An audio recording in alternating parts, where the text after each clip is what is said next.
சங்கீதங்களின் புஸ்தகம் 14ஆம் அதிகாரம். தேவன் இல்லை என்று மதிகெட்டவன் தன் இருதயத்தில் சொல்லிக் கொள்ளுகிறான். அவர்கள் தங்களை கெடுத்து அருவருப்பான கிரியைகளை செய்து வருகிறார்கள். நன்மை செய்கிற ஒருவனும் இல்லை. தேவனை தேடுகிற உணர்வுள்ளவன் உண்டோ என்று பார்க்க கர்த்தர் பரலோகத்திலிருந்து மனுபுத்திரரை கண்ணோக்கினார். எல்லோரும் வழிவிலகி ஏகமாய் கெட்டுப்போனார்கள். நன்மை செய்கிற ஒருவன் இல்லை, ஒருவனாகிலும் இல்லை. அக்கிரமக்காரரில் ஒருவனுக்கும் அறிவு இல்லையோ? அப்பத்தை பட்சிக்கிறது போல என் ஜனத்தை பட்சிக்கிறார்களே. அவர்கள் கர்த்தரை தொழுது கொள்ளுகிறதில்லை. அங்கே அவர்கள் மிகவும் பயந்தார்கள். தேவன் நீதிமானுடைய சந்ததியோடே இருக்கிறாரே.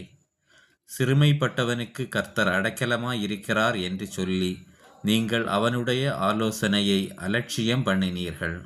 சீயோனிலிருந்து இஸ்ரவேலுக்கு இரட்சிப்பு வருவதாக. கர்த்தர் தம்முடைய ஜனத்தின் சிறையிருப்பை திருப்பும்போது யாக்கோபுக்கு களிப்பும் இஸ்ரவேலுக்கு மகிழ்ச்சியும் உண்டாகும். ஆமேன்.